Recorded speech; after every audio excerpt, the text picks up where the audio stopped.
Now, hopefully, this is going to be the final word on gays and the Bible and whether it's good or bad or not, the moral issues are surrounding. Now, please listen through the whole argument because I'm going to start on one side and then work my way to the other side. So please listen to the whole argument before jumping to any conclusions. Does the Bible say that being gay is bad? Well, of course it does. Why wouldn't it? It's very obvious that the Bible says that being gay is bad. But the Bible is a reference point made many years ago, just like the Model T was a reference point from which we have all of our modern knowledge on the car. It has some points in it that cannot be changed, and it has some points in it that can be updated. Is being gay wrong? Well, I can only say that biologically it's not correct, because the purpose of sex is to recreate ourselves, to make little copies of ourselves, to have children, and life goes on. But that doesn't mean that it's morally wrong. Does the Bible object to being gay? Of course it does.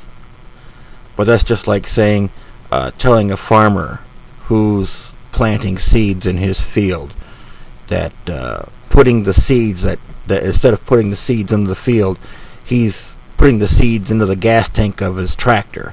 And of course that is biologically wrong. Can the farmer do what he wants? Oh, sure, the farmer can do what he wants. If the farmer plants his seeds in cement, that's not going to work very good, is it? If he plants his crop underwater in the ocean, that's not going to work very well, is it? But if he wants to do it, well, I guess not one to stop him. So the Bible has a lot of good points as far as sexuality goes. I mean, of course, it says being gay is bad. It also says that having sex with your sister is bad. Having sex with your mother is bad. Having sex with your father is bad. Of course, we're not going to argue those points, are we? We know beyond shadow of doubt that we just shouldn't do these. That we shouldn't do these things. That these things are morally bad and both physically bad.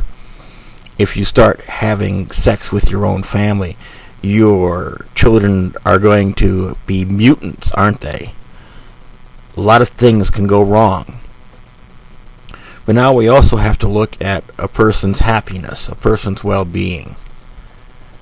We're not on this planet just so we can be like a colony of ants. What does a colony of ants do?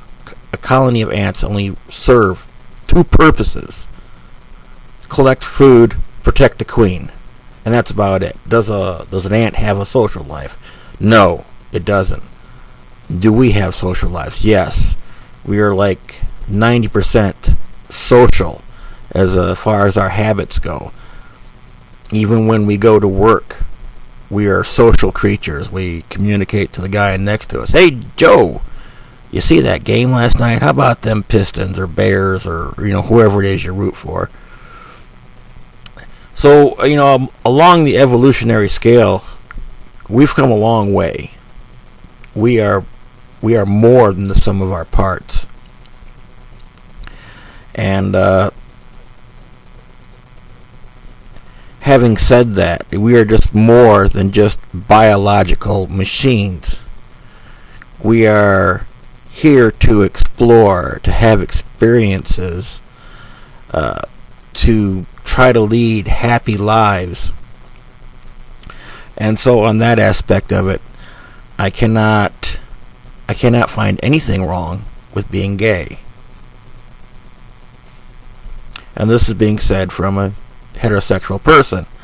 I mean, 20 years ago, I was very homophobic, but that was, I was younger then.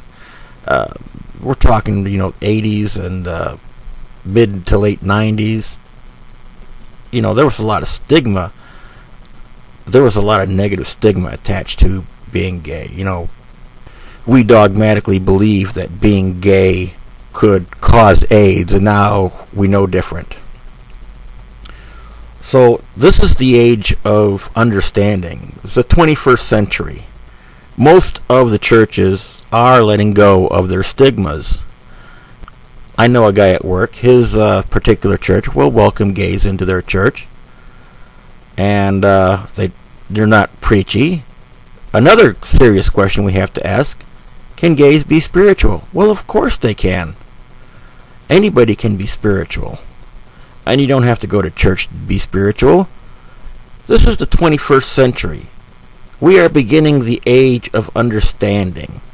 And we are supposed to understand each other now. We are supposed to understand things on a larger scale than what we used to 1,000 years ago, 100 years ago. Just a better understanding than what we had just 10 years ago. And also with the point of the earth on the verge of overpopulation, if there's a few more people out there that aren't having children, so much the better. We have plenty of people.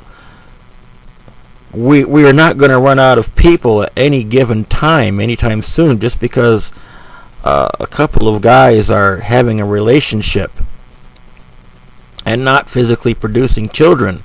We're not in any danger of going extinct at that point. Now, there's a lot of straight people out there, and they're doing more harm than good. They might be straight, but they have a wife, and then they also have a girlfriend who they're cheating on the side. Well, gays can do that too. And if you're doing that, well, then that's wrong. But then you also have people that are having heterosexual relationships, and they're just pumping out kid after kid after kid, and they don't give a crap about the kids. That's wrong. That is very wrong. I would rather see a homosexual couple getting married, living a long and happy life, long before I see a heterosexual person pumping out kids and not giving two shits about them. And growing up and having problems, then passing those problems along to other children. That would be more detrimental than any gay couple that I can think of. Now, I used to be, 20 years ago, I used to be very homophobic. But that was also, we also had the AIDS scare, that being gay somehow caused AIDS. We had that dogma, that stigma attached to being gay. And now we know better. And there's like 3 people that I can think of right now on YouTube that I would hang out with, because they're smart. They don't attach stigma to anybody or anything, and they're pretty good people.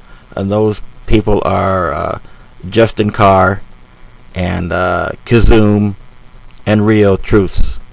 And these people, I would go out and I would hang out with these people. Then I would even go into a gay bar with these people and hang out with them, have a few drinks, and go, hey, you see that guy over there? Man, I think he's looking at you. I think he's checking you out. And there's a couple that I wouldn't hang out with. And it's not because of their sexuality, it's because they're complete morons. So here we are, we're in the age of understanding. And that's what we need to do. We need to let go of what we used to think. We need to understand a new philosophy. And we need to let people live. Real Truth said this in a video. And it's the most true thing I can think of. As long as what you're doing doesn't affect me, and it doesn't hurt anybody, then you're not doing anything wrong. If you're gay and you're insisting people need to be open-minded, well, yeah. I mean, they need to be open-minded. You shouldn't insist upon them being open-minded. They'll come around sooner or later. But if you're insisting that, if you see somebody and he says he's heterosexual, and you insist that he needs to dip his pen in a different well, so to speak, well, no, then you're doing wrong. If you're forcing people